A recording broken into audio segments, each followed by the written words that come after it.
Good morning all of you. આજે આપણે ભણીશું સામાજિક વિજ્ઞાન ચેપ્ટર નંબર 4.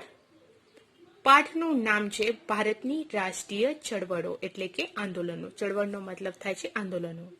હવે આપણે જોઈએ પ્રસ્તાવનારૂપ. ભારતના વસવાટ દરમિયાન બ્રિટિશરો છે એ ભારતની રાજકીય પરિસ્થિતિથી પરિચિત થયા. મિત્રો, ભારતમાં જે બ્રિટિશરો એટલે કે અંગ્રેજો છે એ આવન જાવન કરતા હતા, એ વસવાટ કરતા હતા એટલે કે વસતા હતા ભારતમાં. એ વસતા હતા એ દરમિયાન બ્રિટિશરો છે એ ભારતની રાજકીય પરિસ્થિતિ છે, રાજ્યની પરિસ્થિતિ છે એનાથી પરિચિત થઈ ગયા હતા. કોણ? તો બ્રિટિશરો એટલે કે અંગ્રેજો. ભારતની રાજકીય ખટપટો અને આંતરિક નબળાઈનો લાભ ઉઠાવી બ્રિટિશ ઈસ્ટ ઇન્ડિયા કંપનીએ ઈસવીસન 1757માં બંગાળામાં પગપેસારો કરી ઈસવીસન 1857ના સંગ્રામ સુધીના 100 વર્ષના શાસનકાળ દરમિયાન ભારત પર પોતાનું આધિપત્ય જમાવી દીધું. હવે આપણે કહીએ કે ભારત ઉપર પેલા બ્રિટિશરો એટલે કે અંગ્રેજો શાસન કરતા હતા. હવે એ ધીરે ધીરે શું કરે, ભારતની જે રાજકીય ખટપટો હતી, જે એની ભારતની નબળાઈઓ હતી, એ નબળાઈઓનો લાભ લઈ અને પેલા બ્રિટિશ લોકો એટલે કે અંગ્રેજો છે એ પોતે બ્રિટિશ ઈસ્ટ ઇન્ડિયા કંપની છે એ ઈસવીસન 1757માં બંગાળામાં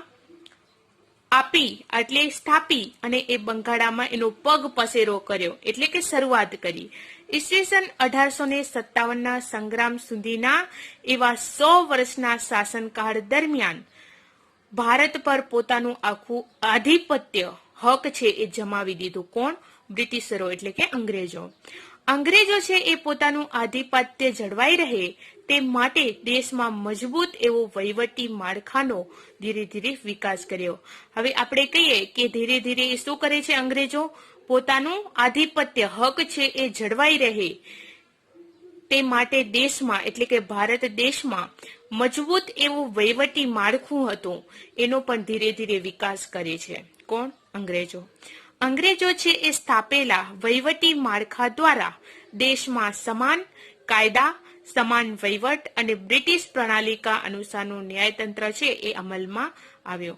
હવે આપણે કહીએ કે અંગ્રેજો છે એ સ્થાપેલો પોતાનો વહીવટી માળખો છે એટલે કે ભારત દેશનો વહીવટ માળખો છે એ દેશમાં સમાન કાયદા હોય છે, સમાન એક સરખા વહીવટ હોય છે અને બ્રિટિશ પ્રણાલિકા અનુસારનું ન્યાયતંત્ર છે એ અંગ્રેજો અમલમાં મૂકી દે છે.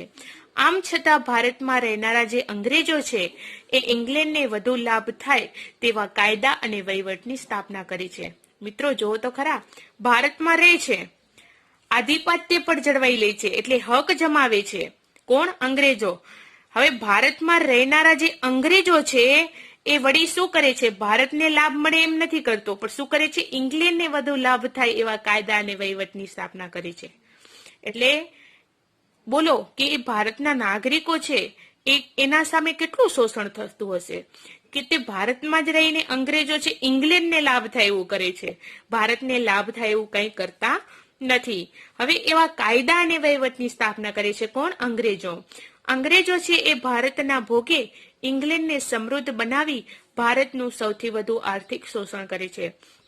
હવે જો કે અંગ્રેજો છે એ ભારતના ભોગે એટલે ભારતમાં જ રહી અને ભારતમાં જે ભાગમાં આવતું હોય, આપણે કહીએ કે પૈસો કે ગમે એ મિલકત હોય, છતાંય પણ એ ઇંગ્લેન્ડને આગળ વધારવા માટે, સમૃદ્ધ કરવા માટે એ ભારતનું સૌથી વધુ શોષણ કરે છે. એ પણ શોષણ કેવું?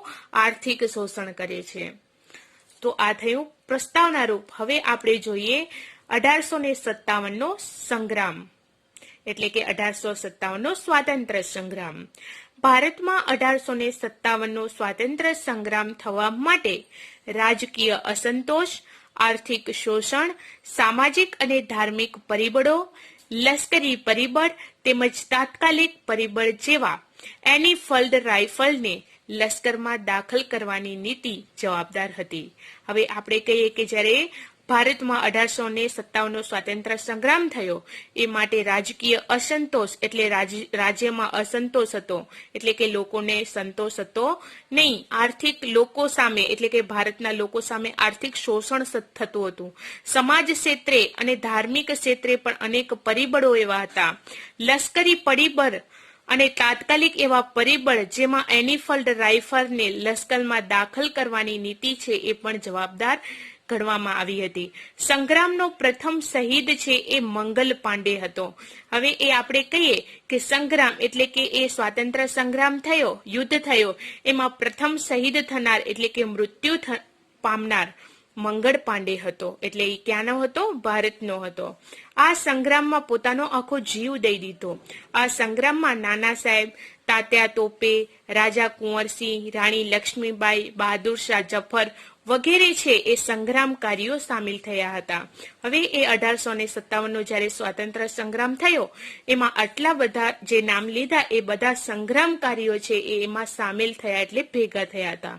1857ના સંગ્રામના ઘણા એવા પરિણામો અને અસરો ઊભી થઈ, જેમાં ભારતમાં કંપની શાસનનો અંત અને બ્રિટિશ તાજના શાસનની શરૂઆત એટલે કે રાણી વિક્ટોરિયાનો ઢંઢેરો, વહીવટી, લશ્કરી, સામાજિક, ધાર્મિક નીતિમાં બદલાવ વગેરેનો સમાવેશ કરી શકાય.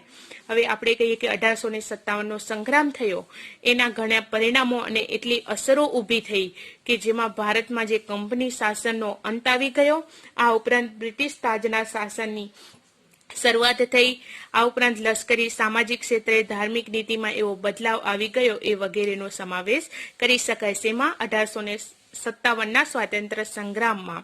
1857નો સંગ્રામ નિષ્ફળ જવા માટે નિર્ધારિત સમય કરતા વહેલી શરૂઆત. હવે આપણે કહીએ કે 1857નો સંગ્રામ છે એ નિષ્ફળ જવા માટે એટલે કે સફળ ન થયો એના માટે નિર્ધારિત એટલે કે જે આપણે કહીએ કે એ સમય આપણે કે નક્કી થયેલો સમય કરતા વહેલી એની શરૂઆત થઈ. કેન્દ્રીય નેતાગીરીની ઉણપ હતી એટલે કે કેન્દ્રીય નેતાગીરી હતી, નેતાઓ હતા એની ઉણપ એટલે ખામીઓ હતી. અપૂરતા અને પછાત એવા શસ્ત્રો એટલે કે જે શસ્ત્રો હતા, હથિયારો હતા લડવા માટે એ અપૂરતા હતા એટલે કે પૂરતા પ્રમાણમાં હતા નહીં. અને સંગ્રામકારીઓમાં રાષ્ટ્રીય ભાવના નહોતી, એના કરતા અંતર્ગત સ્વાર્થને વધારે પ્રાધાન્ય આપવામાં આવતું. એટલે આપણે કહીએ કે આ જેટલા સંગ્રામકારીઓ હતા એમાં રાષ્ટ્રીય ભાવના કરતા આપણે કહીએ કે રાષ્ટ્રની ભાવના કરતા પોતાનો અંગત સ્વાર્થ વધુ હતો, એ સ્વાર્થને વધારે પ્રાધાન્ય આપવામાં આવતું હતું. યોગ્ય અને એવી સંગઠિત નેતૃત્વનો અભાવ જેવા કારણો પણ જવાબદાર હતા. હવે 1857નો જે સંગ્રામ નિષ્ફળ થયો એના પાછળનું કારણ એ હતું કે જે એ સંગ્રામકારીઓ હતા એમાં જે રાષ્ટ્રીય ભાવના એના કરતા તેઓ અંગત પોતાના સ્વાર્થને વધારે પ્રાધાન્ય આપતા હતા. પછી અપૂરતા શસ્ત્રો હતા, હથિયારો હતા, પછી યોગ્ય અને સંગઠિત નેતૃત્વનો અભાવ એટલે ખામીઓ હતી. એવા કારણો છે એ 1857ના સ્વાતંત્ર્ય સંગ્રામના જવાબદાર કારણો ગણાવી શકાય, જેનો વિસ્તૃત અભ્યાસ તમે અગાઉના ધોરણમાં એટલે કે 8મામાં કરી ગયા છો. તો હવે આગળ આપણે સમજ મેળવીશું બહિષ્કાર અને સ્વદેશી ચળવળો એટલે કે બહિષ્કાર અને દેશ પ્રત્યેની આંદોલનો અથવા તો એ પ્રત્યે ચળવળો. એટલે આપણે કહીએ કે બહિષ્કાર કરી દેવો. કોઈ પણ વિદેશની વસ્તુ હોય એનો સ્વીકાર ન કરવો, એનો મતલબ એવું થાય છે કે એ વસ્તુ છે એ આપણને નથી જોઈતી એમ, તો એને બહિષ્કાર કહેવાય. અને સ્વદેશી ચળવળ એટલે આપણા દેશની પ્રત્યેની આંદોલન એટલે કે આપણા દેશ પ્રત્યેની વસ્તુઓ છે એનો સ્વીકાર કરવાનો એટલે સ્વદેશી અપનાવવું. એવી ચળવળો એટલે કે આંદોલનો એના વિશે આપણે અભ્યાસ કરીએ. ભારતની રાષ્ટ્રીય ચળવળોમાં એ એક મહત્વનો બનાવ હતો. હવે ભારતની રાષ્ટ્રીય ચળવળોમાં એક મહત્વનો બનાવ હતો. હવે બંગભંગનું આંદોલન ક્યારે થયું? તો 1905માં. હવે એ બંગભંગના આંદોલનની સાથે બહિષ્કાર અને સ્વદેશી ચળવળનો એટલે કે આપણે કહીએ એ બનાવ અંગ્રેજોની કૂટનીતિના પરિણામ રૂપે ભાગલા પાડો અને રાજ કરોની નીતિને લીધે બહિષ્કાર અને સ્વદેશી ચળવળને વેગ આપવામાં આવ્યો. એટલે આપણે કહીએ કે અંગ્રેજોની કૂટનીતિ હતી, એવી નીતિ ખરાબ હતી, એ ના પરિણામ રૂપે એ ભારતના આપણે કહીએ કે ભારત દેશમાં ભાગલા પડો અને રાજ કરોની નીતિ અપનાવવામાં આવી. આ ઉપરાંત છે એ બહિષ્કાર અને ચળવળને વેગ આપવામાં આવ્યો. બ્રિટિશ શાસન સમયે બંગાળ એ સૌથી મોટો પ્રાંત હતો. હવે બ્રિટિશ શાસનના સમય એટલે અંગ્રેજોના શાસન દરમિયાન બંગાળ એ સૌથી મોટો પ્રાંત હતો. ભારત આપણે કહીએ કે એ બંગાળા, જેમાં આજના બંગાળ, બિહાર અને ઓરિસ્સાનો સમાવેશ થતો હતો. હવે આપણે કહીએ કે એમાં એટલે શેમાં ભારતમાં જ્યારે બ્રિટિશોનું અંગ્રેજોનું શાસન હતું એટલે આપણે કહીએ કે ભારતમાં બંગાળ છે એ સૌથી મોટો પ્રાંત ગણવામાં આવતો, જેમાં આજના જે બંગાળ, બિહાર અને ઓરિસ્સા છે એનો પણ સમાવેશ કરવામાં આવતો હતો. ભારતના બીજા એવા પ્રદેશો છે એના કરતા બંગાળ છે એ રાષ્ટ્રીય ચેતનાનું કેન્દ્ર બિંદુ હતું. હવે એ આપણે કહીએ કે એવા બીજા ભારતના ઘણા બધા એવા પ્રદેશો છે, રાજ્યો છે, એના કરતા બંગાળ છે એ રાષ્ટ્રીય રાષ્ટ્રના ચેતનાનું કેન્દ્ર બિંદુ ગણવામાં આવતું હતું. કોને? બંગાળને. રાષ્ટ્રીય ચળવળનો વેગ અને વિચાર બંગાળમાંથી મળતો. હવે આપણે કહીએ કે ભારતમાં રાષ્ટ્રીય ચળવળનો વેગ છે એટલે કે રાષ્ટ્રીય આંદોલનો એનો વેગ અને વિચાર છે એ બંગાળમાંથી આપણને મળતો. વળી 1857ના સંગ્રામમાં હિન્દુ અને મુસ્લિમ એક સાથે અંગ્રેજો સામે લડ્યા હતા. જ્યારે 1857નો સ્વાતંત્ર્ય સંગ્રામ થયો એમાં હિન્દુ અને મુસ્લિમ એ બંને જાતિના લોકો છે એ એક સાથે ભેગા થઈને અંગ્રેજો સામે એટલે કે બ્રિટિશરો સામે લડત ચલાવી અથવા તો લડ્યા હતા. તેથી ભાગલા પાડો અને રાજ કરોની નીતિ છે એ અંગ્રેજોની કૂટનીતિ દ્વારા કોમવાદને ઉત્તેજન આપવા માટે ભાગલા પાડવામાં આવ્યા હતા. હવે જ્યારે મુસ્લિમ અને હિન્દુ એક સાથે અંગ્રેજો સાથે લડે છે તેથી ભાગલા પાડો અને રાજ કરોની જે કૂટનીતિ છે એ અંગ્રેજોની કૂટનીતિ દ્વારા કોમવાદને આખી જે પ્રજા છે એને ઉત્તેજન આપવા માટે ભાગલા પાડવામાં આવ્યા હતા. વાઇસરોય કરઝન છે એ 1899 થી 1905 દ્વારા વિશાળ એટલે મોટા બંગાળ પ્રાંતના વહીવટી કાર્યક્ષમતા લાવવાના બહાના હેઠળ પૂર્વ બંગાળ અને પશ્ચિમ બંગાળ એમ બે ભાગલા પડ્યા. હવે આપણે કહીએ કે ભાગલા પાડો અને રાજ કરવાની નીતિ છે એને તો ઉત્તેજન આપવા માટે એ કોમવાદને ઉત્તેજન આપવા માટે ભાગલા પાડવામાં આવ્યા હતા. હવે વાઇસરોય જે કરઝન છે એ પોતાનું 1899 થી 1905 દ્વારા જે વિશાળ મોટું બંગાળ પ્રાંત હતું એ રાજ્ય હતું એ વહીવટી કાર્યક્ષમતા લાવવાના એટલે વહીવટનું જે કાર્ય કરવાનું હોય એ લાવવાના બહાના હેઠળ પૂર્વ બંગાળ અને પશ્ચિમ બંગાળ એમ બે ભાગલા પાડ્યા. કોણે? વાઇસરોય કરઝને. બંગાળાના ભાગલાનો ઉગ્ર વિરોધ શરૂ થયો. હવે બંગાળાના જે ભાગલા પાડવામાં આવ્યા જેમ કે પૂર્વ બંગાળ અને પશ્ચિમ બંગાળ, તો એમાં ઘણા બધા વિરોધો ઉભા થયા. એ ઉગ્ર વિરોધ શરૂ થયા. 16 ઓગસ્ટ 1905ના રોજ બંગાળ પ્રાંતના ભાગલાનો અમલ કરાયો. હવે આપણે કહીએ કે 16 ઓગસ્ટ 1905ના રોજ બંગાળના પ્રાંતનો ભાગલાનો અમલ કરાયો. તે દિવસ સમગ્ર બંગાળ પ્રાંતમાં રાષ્ટ્રીય શોક દિન તરીકે મનાવાયો. હવે જો લોકો છે એવું ઈચ્છતા ન હતા કે બંગાળના ભાગલા પડે, પણ જ્યારે 16 ઓક્ટોબર 1905ના રોજ બંગાળના પ્રાંતના જ્યારે ભાગલા પડ્યા ત્યારે એ સમગ્ર આપણે કહીએ કે એ સમગ્ર બંગાળ આખો પ્રાંત છે, રાજ્ય છે, એ દિવસ છે. કયો દિવસ? 16 ઓગસ્ટ. એમાં લોકોમાં રાષ્ટ્રીય શોક દિન એટલે કે બધાને આપણે કહીએ કે લોકો પ્રત્યે શોક જોવા મળ્યો એટલે કે રાષ્ટ્રીય શોક દિન તરીકે મનાવ્યો. તે દિવસે તમામ વિદેશી માલના બહિષ્કારનું આંદોલન અને સ્વદેશી માલના ઉપયોગને ઉત્તેજન આપવાનું એલાન પણ અપાયો. હવે તે દિવસે એટલે કયા દિવસે? જ્યારે રાષ્ટ્રીય શોક દિન 16 ઓક્ટોબરમાં મનાવવામાં આવ્યો તે દિવસે તમામ વિદેશી માલના બહિષ્કારનું એટલે વિદેશમાંથી જે માલ આવતો હતો એનો બહિષ્કાર કરવામાં આવ્યો. એટલે કે એ બહિષ્કારનું આંદોલન અને સ્વદેશી માલના ઉપયોગને ઉત્તેજન આપવાનું પણ એલાન કરી દેવામાં આવ્યું. એટલે કે વિદેશનું માલ કોઈ વાપરતા નહીં, અને સ્વદેશી એટલે ભારતનું જે માલ છે એનો ઉપયોગ છે એ વધુ કરવાનું ઉત્તેજન આપવાનું એલાન એટલે ફરમાન કરી દેવામાં આવ્યું. બંગાળી પ્રજા જ માત્ર નહીં પરંતુ ભારતના અન્ય લોકો પણ માનવા લાગ્યા કે હિન્દમાં રાષ્ટ્રવાદનો જુવાળ જે જોરશોરથી શરૂ થયો છે તેને રોકવા આ વિભાજન કરાયું છે. એટલે ખાલી બંગાળની પ્રજા જ નહીં પરંતુ આખા ભારતના અન્ય લોકો છે એ એવું માનવા લાગે છે કે હિન્દમાં રાષ્ટ્રવાદનો જોર ફેરતી એટલે રાષ્ટ્રવાદ જોરશોરથી શરૂ થયો છે અને એને રોકવો જોઈએ. એ રોકવા માટે એવું વિભાજન કરવામાં આવ્યું છે, જેમ કે પૂર્વ બંગાળ અને પશ્ચિમ બંગાળ. તે દિવસે સમગ્ર બંગાળમાં હિન્દુઓ મુસ્લિમો છે એ એકબીજાને હાથે રાખડી બાંધીને સંગઠન શક્તિના દર્શન કરાવ્યા.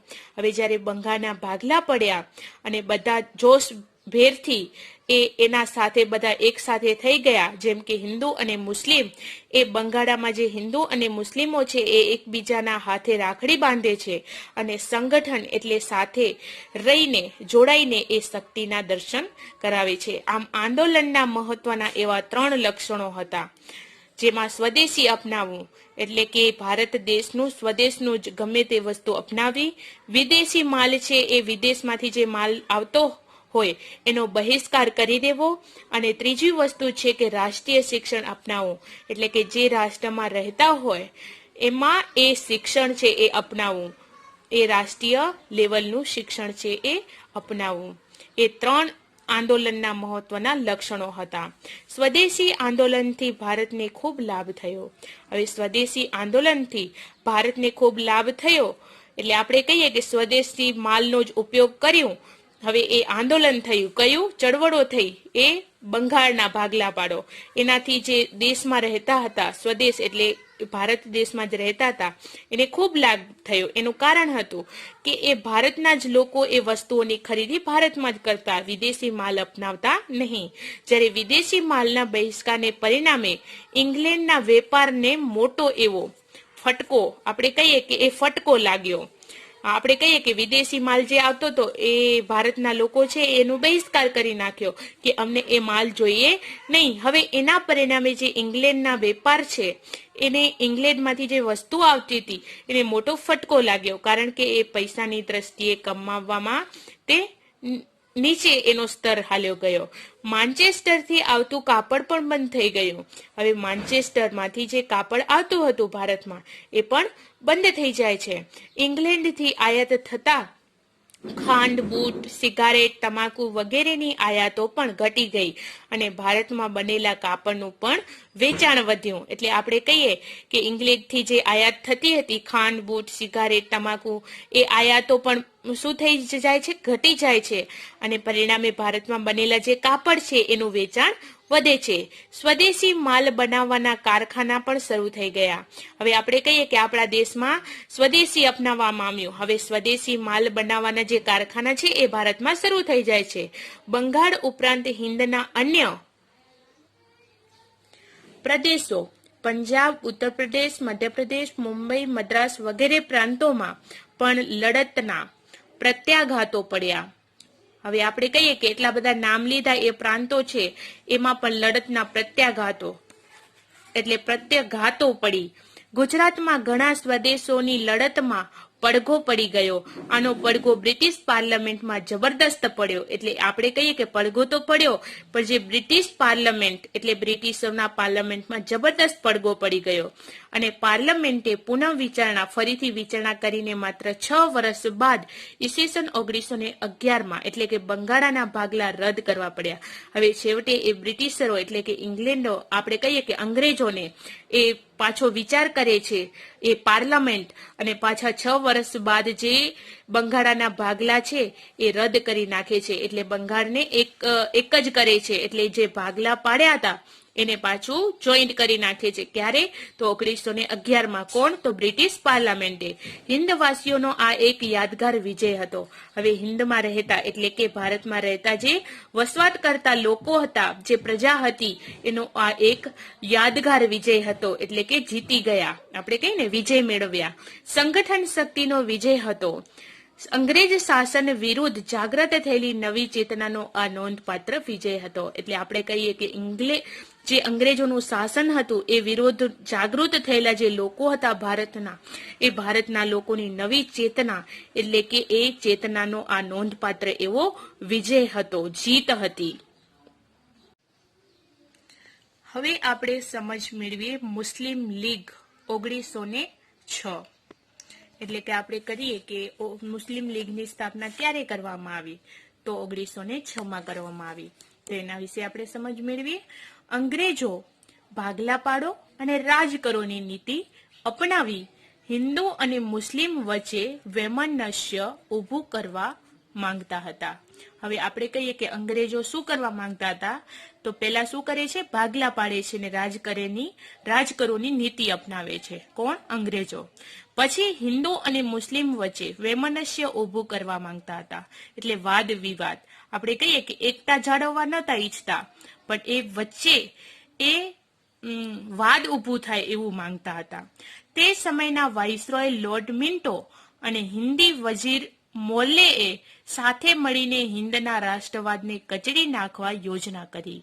હવે એ સમયે વાઇસરોય લોર્ડ મિન્ટો છે એ હિન્દી વજીર માલ્લે એ સાથે મળી અને શું કરે છે, તો હિન્દના રાષ્ટ્રવાદને કચડી નાખવા માટે યોજના કરે છે. હવે આખી હિન્દની પ્રજા છે, આખું હિન્દનું રાષ્ટ્ર છે, એને કચડી નાખવા ઈચ્છે છે. કોણ? Viceroy lord Minto. કોના સાથે? તો હિન્દી વજીર મોલ્લે સાથે મળીને. રાષ્ટ્રીય લડતની તાકાત વધી ગઈ ત્યારે અંગ્રેજો છે એ ઉપલા વર્ગના મુસ્લિમોની તરફદારી કરવાની શરૂઆત કરે છે. હવે જ્યારે રાષ્ટ્રીય લડત છે એની તાકાત વધી જાય છે ત્યારે અંગ્રેજો છે એ શું કરે છે, તો ઉપલા વર્ગના જે મુસ્લિમ લોકો છે એની તરફદારી કરે છે, એના સાથે મળી જાય છે અને એની તરફદારી કરીને એની સ્વીકાર કરે છે અને એની શરૂઆત કરે છે. અલગ મતાધિકાર અને અલગ મતદાર મંડળોની માંગણી કરવા એક મુસ્લિમ સંગઠનની રચના કરવા મુસ્લિમોના એક જૂથને સમજાવવામાં અંગ્રેજો રહ્યા છે, એટલે સફળ રહ્યા છે. એટલે આપણે કહીએ છીએ કે એને હિન્દુ કરતા અલગ મતાધિકાર અને અલગ મતદાર મંડળોની માંગણી કરવા એક મુસ્લિમ સંગઠનની રચના કરવા, એટલે મુસ્લિમોને સંગઠનમાં ઊભું રાખી એની રચના કરે છે અને મુસ્લિમોના એક જૂથને સમજાવવા, કે મુસ્લિમોને કહે છે કે તમે એક જૂથમાં થઈ જાઓ, અને એ સમજાવવામાં અંગ્રેજો છે એ સફળ રહે છે. એટલે અંગ્રેજો આગળ, કારણ કે હિન્દુઓ સાથે એ વાદ વિવાદ એમને કરવું છે, એટલે હિન્દુઓ સાથે ભળવા માટે આપણે કહીએ કે હિન્દુઓ સાથે ભળે તો એને વચ્ચેથી એ કાપ મૂકે છે મુસ્લિમો ક્ષેત્રે, એટલે કે હિન્દુઓમાંથી એ છૂટા થઈ જાય, આખું મુસ્લિમ સંગઠન ઊભું કરે એવું ઈચ્છતા હતા. કોણ? લોર્ડ મિન્ટો અને વજીર મોલ્લે. હવે એ અંગ્રેજો છે એ સફળ રહે છે, મુસ્લિમો જૂથને એ સંગઠનની રચના કરે છે.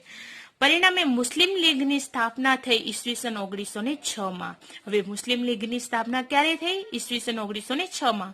આ સંસ્થાની સ્થાપનામાં મુસ્લિમોના ધાર્મિક વડા આગા ખાન, ઢાકાના નવાબ સલીમ ઉલ્લા ખાં, વાઇસરોય મિન્ટો અને તેના ખાનગી મંત્રી ડનલોપ સ્મિથે મહત્વની ભૂમિકા ભજવી હતી. હવે આપણે કહીએ કે જ્યારે મુસ્લિમ લીગની સ્થાપના કરવામાં આવી એ સંસ્થાની સ્થાપનામાં મુસ્લિમોના ધાર્મિક વડા, એટલે આપણે કહીએ કે ઉપરી એવા વડા છે, એમાં આગા ખાન, ઢાકાના નવાબ સલીમ ઉલ્લા ખાં છે, વાઇસરોય મિન્ટો છે અને તેના ખાનગી એવા મંત્રી ડનલોપ સ્મિથ છે એ મહત્વની ભૂમિકા ભજવે છે, એટલે કે એમાં ફાળો આપે છે.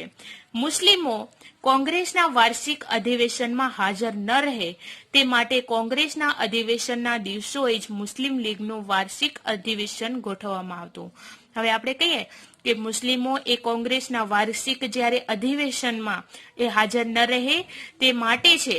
હવે મુસ્લિમ એ જ્યારે કોંગ્રેસોનું વાર્ષિક અધિવેશન થાય એમાં હાજર ન રહે તે માટે શું કરતા, તો એ કોંગ્રેસના અધિવેશનના દિવસો છે એમાં જ મુસ્લિમ લીગનું વાર્ષિક અધિવેશન ગોઠવી દે.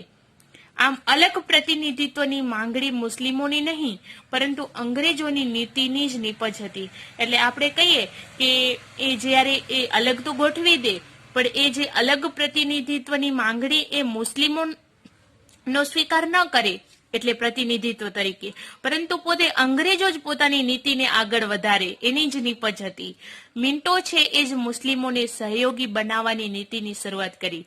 હવે લોર્ડ મિન્ટો છે એ જ મુસ્લિમોને સહયોગી પોતાના સાથે એવા સહયોગમાં રહીને એ બનાવવાની નીતિની શરૂઆત કરે છે. તેથી મિન્ટોને કેટલાક લેખકો પણ કહે છે કે મુસ્લિમ, એટલે આપણે કહીએ કે એ લોર્ડ મિન્ટો છે એને કેટલાક લેખકો મુસ્લિમ કોમવાદના પિતા કહે છે. એટલે આપણે કહીએ કે એ ભારતના આપણા કેટલાક લેખકો છે એ લોર્ડ મિન્ટો છે, વાઇસરોય મિન્ટો, એને મુસ્લિમ કોમવાદના એટલે એ પ્રજાના પિતા કહેવાયા છે. એટલે એ કીધું છે લેખકોએ. એક ઇતિહાસકાર તો ત્યાં સુધી લખે છે, એક ઇતિહાસકાર એવા છે જે અહીંયા સુધી લખે છે કે પાકિસ્તાનના સાચા સર્જક મોહમ્મદ અલી જીના કે રહીમતુલ્લા નહીં. હવે એવું કે છે કે પાકિસ્તાનના સાચા સર્જક કોણ હતા? મોહમ્મદ અલી જીણા હતા ને, કે રહીમતુલ્લા હતા? પણ એ શું કે છે કે પાકિસ્તાનના સાચા એવા સર્જકો હતા જે મોહમ્મદ અલી જીણા અને રહીમતુલ્લા નહીં, પણ તો લોર્ડ મિન્ટો જ હતા. હવે આપણે કહીએ કે સાચા સર્જક તરીકે લોર્ડ મિન્ટો હતા, એવા ઘણા એવા ઇતિહાસકારોએ લખ્યું છે એવું. ત્યારથી જ હિન્દુ મુસ્લિમ સંઘર્ષ વધ્યો છે. હવે જ્યારે એ વાઇસરોય લોર્ડ મિન્ટો હતા, એ હિન્દુ અને મુસ્લિમ વચ્ચે એ વાદ વિવાદો બધું લાવવાનો પ્રયાસ કર્યો હતો, ત્યારથી જ એ હિન્દુ મુસ્લિમ સંઘર્ષ છે એ આપણે કહીએ કે એ વાદ વિવાદ વધી ગયો છે ત્યારથી, અને છેવટે હિંદના ભાગલામાં પરિણમ્યો. હવે એ જે સંઘર્ષ થયો એ છેવટે અંતે એ હિંદના ભાગલામાં પરિણમે છે. હવે જોઈએ આગળ ઉગ્ર ક્રાંતિકારી ચળવળનો ઉદ્ભવ અને વિકાસ, એટલે કે જે ક્રાંતિકારી ચળવળો આંદોલનો થયા એનો ઉદ્ભવ અને વિકાસ કેવી રીતે થયો એના વિશે આપણે સમજ મેળવીએ. ભારતમાં ક્રાંતિકારી પ્રવૃત્તિઓની શરૂઆત વાસુદેવ બળવંત ફડકેએ કરી. હવે ભારતમાં જે ક્રાંતિકારી પ્રવૃત્તિ હતી એની શરૂઆત કોણે કરી? વાસુદેવ બળવંત ફડકે. દામોદર ચાફેકર તથા બાલકૃષ્ણ ચાફેકર બંધુઓ, વીર સાવરકર, બારિન્દ્રનાથ ઘોષ, ખુદીરામ બોઝ, પ્રફુલ્લ ચાકી, રામપ્રસાદ બિસ્મિલ, અશફાક ઉલ્લા ખાં, ચંદ્રશેખર આઝાદ, ભગતસિંહ, શિવરામ, પછી રાજગુરુ, સુખદેવ, બટુકેશ્વર દત્ત, રોશનસિંહ જેવા અનેક એવા ક્રાંતિકારીઓ હતા.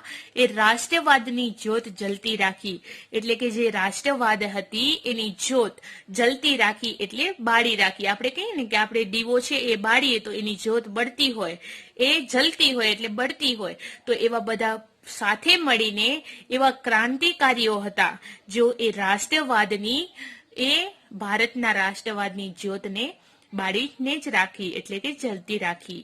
શસ્ત્રો બનાવવાથી માંડીને તેના ઉપયોગ સુધીની તાલીમ પામેલા જે યુવાનો છે એ યુવાનોને અંગ્રેજ સરકારની ઊંઘ હરામ કરી નાખી. હવે શસ્ત્રો બનાવવાથી, હથિયારો બનાવવાથી માંડીને તેનો ઉપયોગ કેવી રીતે થાય, કે ક્યાં એનો હથિયારોનો ઉપયોગ કરવો, એવી તાલીમ છે એ તાલીમ પેલા યુવાનોને આપવામાં આવી. એ તાલીમ પામેલા યુવાનો હતા એ પેલા અંગ્રેજ સરકાર છે એની ઊંઘને હરામ કરી નાખી. કોણ? તો તાલીમ પામેલા યુવાનો. ઉગ્ર ક્રાંતિકારી ચળવળો હિન્દમાં ઉદ્ભવી અને દેશ વિદેશમાં પ્રસરી. હવે એ ક્રાંતિકારી આંદોલનો હિન્દમાં ઉદ્ભવ્યું અને દેશ અને વિદેશમાં પ્રસરવામાં આવી. તેની પૂર્વ ભૂમિકામાં બંગાળના ભાગલા છે એ રદ કરાવવા ચાલેલું આંદોલન, સુરતના કોંગ્રેસ અધિવેશન 1907માં પડેલા જહાલ અને ઉગ્રવાદી, આપણે કહીએ કે જહાલને ઉગ્રવાદી અને મવાડને ઉદારવાદી કહીએ, તો એ જહાલ એટલે કે ઉગ્રવાદી અને મહાડ એટલે કે ઉદારવાદી જૂથ એમ બે ભાગલા અને કોંગ્રેસની માત્ર ઠરાવો, વિનંતીઓ અને આજીજીઓ કરવાની પદ્ધતિનો પ્રબળ વિરોધ જેવા સંજોગો પડેલા છે.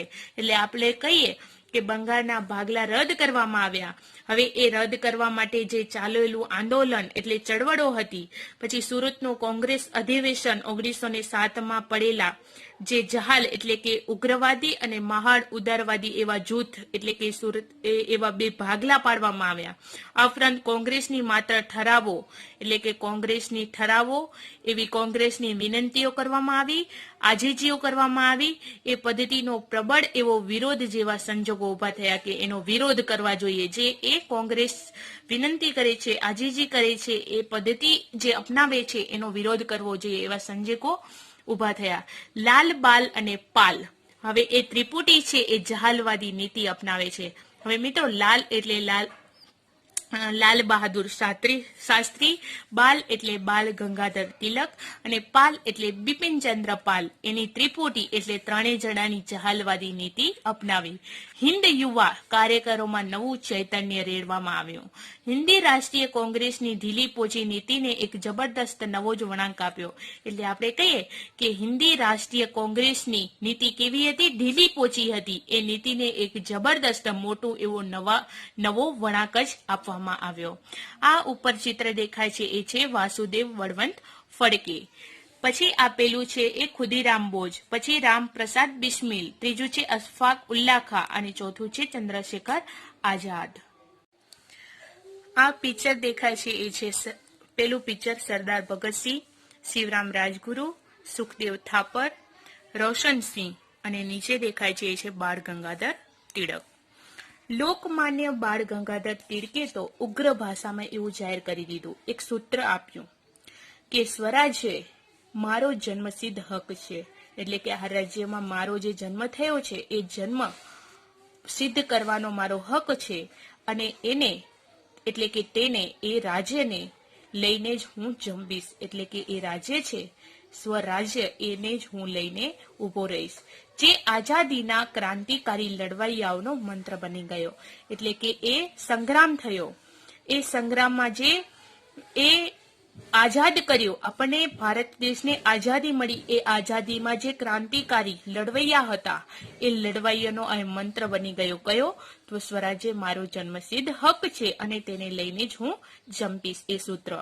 ત્યારે ભારતના નવયુવાનોનો એક વર્ગ છે એ વિદેશી શાસનની ગુલામીમાંથી, એટલે કે જે વિદેશી શાસન હતું એની ગુલામીમાંથી આઝાદી મેળવવા પ્રયાસો હાથ ધર્યા હતા. એટલે ભારતના એવા નવયુવાનોનો એક એવો વર્ગ હતો જે વિદેશી શાસનની ગુલામી હેઠળ એ લોકો હતા.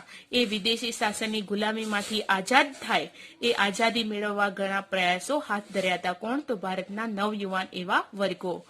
ઉગ્ર ક્રાંતિકારી લડતના લડવૈયા માતૃભૂમિની સ્વતંત્રતા માટે હસ્તે મુકે એટલે હસતા મુખે બલિદાનો આપવા તત્પર હતા. કોણ? તો એ લડતના લડવૈયા હતા. તેઓ પ્રાણ આપી શકતા અને આઝાદીની પ્રાપ્તિ માટે બીજાનો પ્રાણ લઈ શકતા હતા.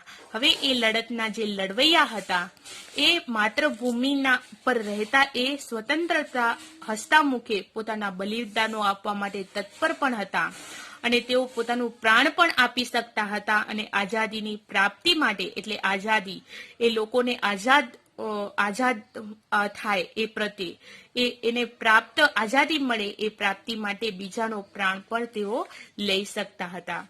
ભારતમાં મહારાષ્ટ્ર, બંગાળ, પંજાબ, બિહાર, ઓરિસ્સા, ગુજરાત, રાજસ્થાન, મદ્રાસ પ્રાંત, ઉત્તર પ્રદેશ, મધ્ય ભારતમાં ક્રાંતિકારી એવી પ્રવૃત્તિઓ પ્રસરી હતી.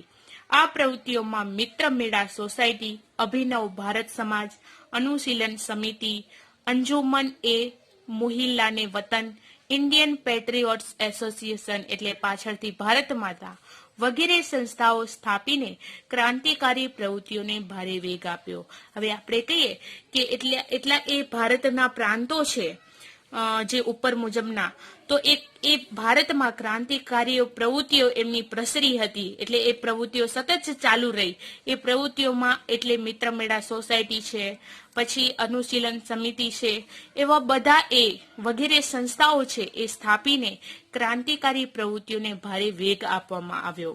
પ્રથમ તબક્કામાં સંધ્યા, યુગાંતર, નવશક્તિ અને વંદે માતરમ, કેસરી, મરાઠા જેવા વર્તમાન પત્રો, એટલે આપણે કહીએ કે વર્તમાન પત્રમાં જે પેપર આવે, સંદેશ આવે, ગુજરાત સમાચાર આવે, એ બધા વર્તમાન પત્રો અને સામયિકોને સતત બળ પૂરું પાડ્યું. કોણ? તો એ બધા ક્રાંતિકારીઓએ. અલીપુર હત્યાકાંડમાં 34 જેટલા ક્રાંતિકારીઓ પર કેસ ચલાવાયો. હવે અલીપુર હત્યાકાંડ થયો એમાં 34 જેટલા જે ક્રાંતિકારીઓ હતા એના ઉપર કેસ ચલાવવામાં આવ્યો. હાવડા હત્યાકાંડ તથા ઢાકા હત્યાકાંડના અનેક ક્રાંતિકારીઓની ધરપકડ કરાયેલી. હવે આપણે કહીએ કે અલીપુર હત્યાકાંડ થયો, હત્યા થઈ, એમાં 34 ક્રાંતિવાદીઓ પર કેસ ચલાવવામાં આવ્યો. પછી હાવડા હત્યાકાંડ અને ઢાકા હત્યાકાંડના અનેક ક્રાંતિકારીઓની ધરપકડ પણ કરવામાં આવી. હવે દિલ્હીમાં વાઇસરોય હાર્ડિંજ છે એ પર બોમ્બ ફેંકી હત્યા કરવાનો પ્રયાસ કરવામાં આવ્યો. હવે દિલ્હીમાં જે વાઇસરોય હાર્ડિંજ છે એના ઉપર બોમ્બ ફેંકી અને એ બોમ્બ ફેંકીને એ હત્યા કરવાનો પ્રયાસ કરવામાં આવ્યો. 13 નવેમ્બર 1909 ના રોજ અમદાવાદમાં રાયપુર દરવાજા બહાર વાઇસરોય મિન્ટો ઉપર નખાયેલ બોમ્બ વગેરે બનાવો દ્રષ્ટાંત રૂપે આપી શકાય. હવે આપણે કહીએ કે 13 નવેમ્બર 1919માં જે અમદાવાદમાં રાયપુર દરવાજા બહાર જે વાઇસરોય મિન્ટો ઉપર બોમ્બ નાખવામાં આવ્યો એવો જે બનાવ છે એ દ્રષ્ટાંતો રૂપે આપણે આપી શકીએ. બીજા તબક્કામાં 1920-42માં કાકોરી લૂંટ કેસ કરવામાં આવ્યો. લાહોર હત્યાકાંડ એટલે લાહોરમાં હત્યાકાંડ કરવામાં આવ્યા અને કેન્દ્રીય ધારાસભા એટલે કે દિલ્હીમાં બોમ્બ નાખવાના અનેક બનાવો પણ બનેલા હતા. આ સઘળી બધી પ્રવૃત્તિઓમાં સહભાગી એટલે ભાગીદારી બનારનાર જે ક્રાંતિવીરો છે એના વિશે તમે અગાઉના ધોરણમાં એટલે કે 8મામાં શીખી ગયા છો. એટલે કે કાકોરી લૂંટ કેસ થયો, લાહોર હત્યાકાંડ, પછી દિલ્હીમાં બોમ્બ નાખવામાં આવેલા એવા બનાવો, એવી બધી પ્રવૃત્તિઓ છે એ સહભાગી બનારા જે ક્રાંતિકારીઓ છે એ ક્રાંતિકારીઓ વિશે તમે આગળ 8મામાં ભણી ગયા છો, સામાજિક વિજ્ઞાનમાં શીખી ગયા છો. તો હવે અહીંયાનો આ પાઠ છે એ પૂરું કરીએ છીએ અને આગળનો પાઠ આપણે એની સમજૂતી આગળના વિડીયોમાં મેળવીશું. Thank you.